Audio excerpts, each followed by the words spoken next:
KVP news में आपका स्वागत है। प्रस्तुत है केवीपी न्यूज से आज के समाचार। प्रधानमंत्री नरेंद्र मोदी ने आज यूएई के राष्ट्रपति शेख मोहम्मद बिन जायद अल नहयान का दिल्ली के पालम एयरपोर्ट पर प्रोटोकॉल तोड़कर खुद स्वागत किया। वे एयरपोर्ट पर राष्ट्रपति का गले लगाकर मिले और एक ही कार में बैठकर उन्होंने साथ में बाहर निकलने का भावनात्मक क्षण भी साझा किया। मोदी ने अपनी पोस्ट में लिखा कि मैं अपने भाई को लेने खुद एयरपोर्ट आया हूं। इस अनौपचारिक लेकिन गर्मजोशी भरे स्वागत को कूटनीतिक स्तर पर भारत यूएई के मजबूत और गहरे रिश्ते का प्रतीक बताया जा रहा है। इसके बाद मोदी ने राष्ट्रपति और उनके परिवार का अपने आवास लोक कल्याण मार्ग पर स्वागत किया और उन्हें भारत की समृद्ध हस्तशिल्प परंपरा दिखाते हुए विशेष उपहार भेंट किए। इन उपहारों में गुजरात का शाही नक्काशीदार लकड़ी का झूला और कश्मीर की हाथ से बनी बारीक पश्मीना शॉल, जो एक सुंदर चांदी के डिब्बे में सजाई गई थी, शामिल थे। ये उपहार भारतीय संस्कृति, एकता और अपनत्व का संदेश देते हैं। अमेरिका के राष्ट्रपति डोनाल्ड ट्रंप ने नोबेल शांति पुरस्कार न मिलने के बाद नॉर्वे के प्रधानमंत्री जोनास गरे स्टोरे को लिखे पत्र में कहा है कि अब वे शांति पर भरोसा या शांति पर ध्यान सिर्फ शांति पर नहीं रखेंगे, क्योंकि उन्हें ये प्रतिष्ठित पुरस्कार नहीं मिला। उन्होंने अपने पत्र में लिखा कि जब से नॉर्वे यानी नोबेल कमेटी ने उन्हें शांति पुरस्कार नहीं दिया, उनका दिमाग अब सिर्फ शांति के बारे में सोचने का नहीं रहा और अब वे अमेरिका के हितों का ध्यान रखने पर ध्यान देंगे। इसके साथ ही उन्होंने पुनः ग्रीनलैंड पर नियंत्रण हासिल करने के अपने विचार को जोड़ा, ये कहते हुए कि दुनिया तब तक सुरक्षित नहीं हो सकती जब तक अमेरिका का वहां पूर्ण और कुल नियंत्रण नहीं हो जाता। ट्रंप ने डेनमार्क की ग्रीनलैंड पर संप्रभुता पर सवाल उठाए और ये भी लिखा कि नॉर्वे को नोबेल पुरस्कार से इनकार करने के लिए जिम्मेदार माना जाता है, भले ही नोबेल शांति प्राप्ति का निर्णय स्वतंत्र समिति द्वारा लिया जाता है। इस पत्र ने अमेरिका यूरोप संबंधों में नई कूटनीतिक बेचैनी पैदा कर दी है।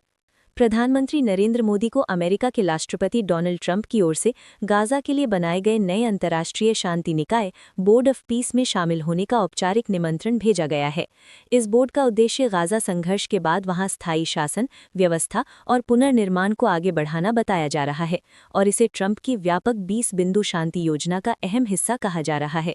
ट्रंप ने अपने पत्र में लिखा है कि ये एक ऐतिहासिक और महत्वपूर्ण प्रयास है जिसमें दुनिया के सम्मानित नेताओं को जोड़ा जाएगा और इसे अब तक का सबसे प्रभावशाली शांति बोर्ड बताया गया है।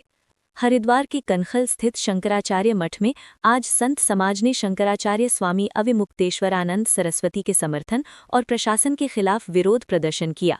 ये विरोध उस विवाद के चलते किया जा रहा है जिसमें मौनी अमावस्या के दिन प्रयागराज के माघ मेले में प्रशासन ने उनके काफिले को रोक दिया था और उनके अनुयायियों के साथ धक्का मुक्की भी हुई, जिससे संतों में नाराजगी फैल गई। समर्थकों ने कीर्तन और राम नाम के जयघोष के साथ प्रशासन तथा सरकार के रवैये पर रोष जताया। संतों का आरोप है कि योगी सरकार और अधिकारियों ने उनके धार्मिक अधिकारों का उल्लंघन किया, अतः उनसे क्षमा मांगने की मांग की गई और कुछ संतों ने यहां तक कहा कि वे राष्ट्रपति को खून से लिखे पत्र के साथ गुहार भेजने का निर्णय ले रहे हैं ताकि उनकी मांगों को सुना जाए। विरोध को धर्म और सांस्कृतिक स्वतंत्रता से जुड़ा मामला बताते हुए समर्थकों ने अपनी आस्था पर चोट लगाने का आरोप सरकार पर लगाया है। देहरादून के सरकारी दून मेडिकल कॉलेज में रैगिंग का एक गंभीर मामला सामने आया है, जिसमें सीनियर छात्रों के चलते जूनियर छात्रों के साथ हिंसात्मक व्यवहार का आरोप लगा है। 2025 बैच के एक एमबीबीएस छात्र ने लिखित शिकायत में कहा है कि उसे सीनियर छात्रों ने बेल्ट और चप्पलों से पीटा, कैंपस के बाहर ले जाकर मजबूरन बाल काटने पर भी विवश किया गया और इस घटना के बाद वो मानसिक रूप से भयभीत और तनाव में है। कॉलेज प्रशासन ने एंटी रैगिंग कमेटी द्वारा शुरू की गई जांच के आलोक में अब तक 24 छात्रों पर अनुशासनहीनता हेतु जुर्माना लगाया है और जांच पूरी होने के बाद दोषियों के खिलाफ सख्त कार्यवाही की बात कही है। वहीं 2 मुख्य आरोपित छात्रों को अल्पकालिक निलंबन या हॉस्टल से निष्कासन का भी आदेश दिया गया है, जबकि अंतिम रिपोर्ट के आधार पर और भी सख्त कार्यवाही संभव है। कॉलेज की प्रिंसिपल ने स्पष्ट किया है कि रैगिंग के प्रति जीरो टॉलरेंस नीति अपनाई गई है और नियम तोड़ने वालों के खिलाफ कार्यवाही निश्चित की जाएगी। 15 गढ़वाल राइफल्स में तैनात हवालदार रविंद्र सिंह देश की सीमा पर अरुणाचल प्रदेश के अलोंग क्षेत्र में मातृभूमि की सेवा करते हुए वीर गति को प्राप्त हो गए। उनके परिवार और गांव में शोक की लहर है, क्योंकि वो अपनी बहादुरी और समर्पण के कारण सम्मानित जवानों में गिने जाते थे और उन्होंने सेवा के दौरान सर्वोच्च बलिदान दिया। उनका पार्थिव शरीर रात में रुद्रप्रयाग ले जाया गया और 20 जनवरी सुबह उनके पैतृक गांव आगर में सैन्य सम्मान के साथ अंतिम संस्कार किया जाएगा। शहीद के पीछे एक बेटा और एक बेटी है तथा समाज और स्थानीय प्रशासन ने उनके बलिदान पर श्रद्धा व्यक्त की है। ब्रिटिश मानवाधिकार समूह ऑक्सफैम ने वैश्विक असमानता पर अपनी हालिया रिपोर्ट में भारत की आरक्षण यानी कोटा प्रणाली की तारीफ की और इसे सत्ता निर्माण में कमजोर और सामाजिक रूप से वंचित समूहों को सशक्त बनाने का एक मजबूत उदाहरण बताया। रिपोर्ट में कहा गया कि भारत में अनुसूचित जाति, अनुसूचित जनजाति और अन्य हाशिए पर मरे समुदायों के लिए राजनीतिक आरक्षण ने निर्णय निर्माण की प्रक्रिया में प्रतिनिधित्व और अवसर प्रदान किए हैं, जिससे लोकतांत्रिक ताकत का अधिक समावेशी वितरण संभव हुआ है। साथ ही ऑक्सफैम ने वैश्विक स्तर पर अरबपतियों द्वारा राजनीतिक शक्ति पर प्रभुत्व बढ़ने की चिंता जताते हुए इस तरह की नीतियों को लोकतंत्र को मजबूत करने वाला कदम बताया।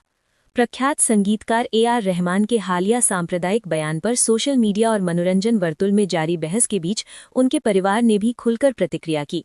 रहमान के इंटरव्यू में बॉलीवुड में बदलते पावर डायनामिक्स और सांप्रदायिक उभार को लेकर कही गई बातों के बाद उन्हें कई आलोचनाओं और व्यक्तिगत हमलों का सामना करना पड़ा, जिससे विवाद और तेज हो गया।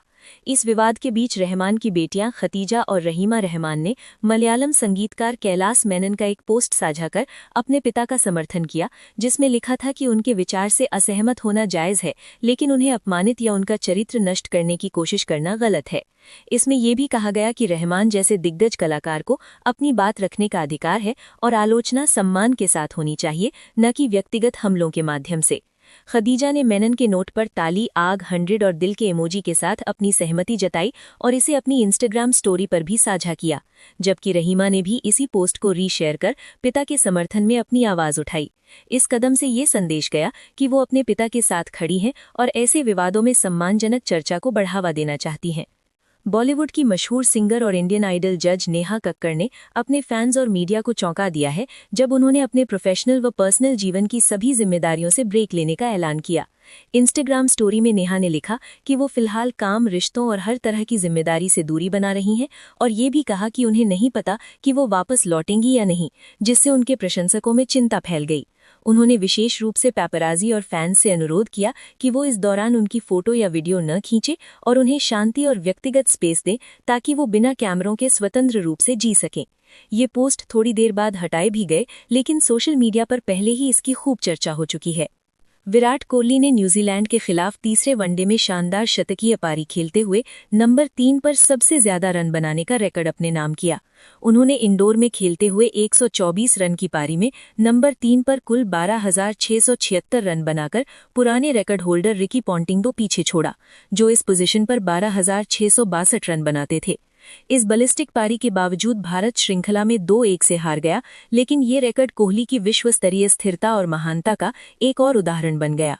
इसके अलावा ये तीसरा मैच न्यूजीलैंड की भारत में पहली वनडे सीरीज जीत रहा है, जिसमें किवियों ने 4-1 विकेट से जीत दर्ज की। नोवाक जोकोविच ने ऑस्ट्रेलियन ओपन के 2026 के पहले दौर में स्पेन के पेड्रो मार्टिनेज को 6-3, 6-2, 6-2 से हराकर अपनी करियर की टूर्नामेंट में 100वीं जीत दर्ज की, जो मेलबर्न पार्क में उनका एक ऐतिहासिक माइलस्टोन है। ये जीत जोकोविच के लिए खास इसलिए भी है क्योंकि वो पहले ही 3 अलग-अलग grand slam, Australian open, Wimbledon और रोलांड गैरिस में 100 या उससे अधिक मैच जीतने वाले पहले महिष खिलाड़ी बन चुके हैं। इस जीत के साथ वे टूर्नामेंट के दूसरे दौर में भी प्रवेश करने में सफल रहे हैं, जहां अन्य अहम खिलाड़ियों जैसे Daniel Medvedev, Alex day Minaur और कार्लोस अल्कराज ने भी अपने विरोधियों को हराकर दूसरे राउंड में जगह बनाई है। आईसीसी ने T20 वर्ल्ड कप 2026 में बांग्लादेश की भागीदारी को लेकर 21 जनवरी को अंतिम फैसला लेने की डेडलाइन रखी है। बांग्लादेश क्रिकेट बोर्ड ने सुरक्षा चिंताओं का हवाला देते हुए भारत में होने वाले अपने मैच खेलने से इनकार कर दिया है, लेकिन आईसीसी ने कहा है कि टूर्नामेंट का शेड्यूल नहीं बदलेगा और उन्हें भारत में ही खेलना होगा या बाहर होना होगा। बांग्लादेश अगर 21 जनवरी तक ये तय नहीं करता कि वो भारत में खेलने को तैयार है या नहीं, तो आईसीसी उनकी जगह रैंकिंग के आधार पर किसी अन्य टीम को शामिल कर सकता है। रिपोर्ट्स के अनुसार स्कॉटलैंड इस स्थिति में विकल्प के रूप में उभर सकता है। इस फैसले का असर टूर्नामेंट के संतुलन और समूह संरचना पर भी पड़ सकता है। शिक्षक भर्ती परीक्षा के दौरान राजस्थान कर्मचारी चयन बोर्ड के chairman major general Alok Raj ने सख्त सुरक्षा जांच के नाम पर महिला अभ्यर्थियों से दुपट्टा हटवाकर मेटल बटन, धागे, गले की चेन और कान की ज्वेलरी हटवाने जैसी कार्यवाहियों पर स्टाफ को कड़ी फटकार लगाई। उन्होंने निर्देश दिया कि कर्मचारियों को समान रूप से और सभ्य तरीके से जांच करनी चाहिए, ताकि अभ्यर्थियों का सम्मान बना रहे और अनावश्यक विवाद न हो, न कि केवल नियमों के नाम पर अभद्र व्यवहार। इस परीक्षा में भीलवाड़ा में एक महिला अभ्यर्थी के कान की ज्वेलरी काटने और बांसवाड़ा में एक अन्य परीक्षार्थी के एक्सीडेंट के बावजूद एग्जाम देने पहुंचने जैसी खबरों के बीच ये फटकार उठी है, जिससे बोर्ड की सुरक्षा व्यवस्था और अभ्यर्थियों के सम्मान के बीच संतुलन बनाने की जरूरत पर ध्यान गया है। और अंत में मौसम। भारत के उत्तरी राज्यों जैसे दिल्ली, पंजाब, हरियाणा, यूपी और बिहार में घना कोहरा, ठंडी हवाएं और शीतलहर बनी रहेगी, जिससे दृश्यता कम हो सकती है। पश्चिमी हिमालय जैसे जम्मू कश्मीर, हिमाचल प्रदेश, उत्तराखंड में ऊंचे इलाकों पर हल्की बर्फबारी या बारिश संभव है, जबकि राजस्थान, मध्य प्रदेश और गुजरात में सर्दी बढ़ेगी लेकिन मौसम शुष्क रहेगा। दक्षिण भारत जैसे केरल, कर्नाटक, तमिलनाडु और पूर्वोत्तर में शुष्क सुहावना मौसम छाया रहेगा, दिन सामान्य गर्म और रातें ठंडी। इसी के साथ केवीपी न्यूज से आज के समाचार समाप्त हुए। नमस्कार।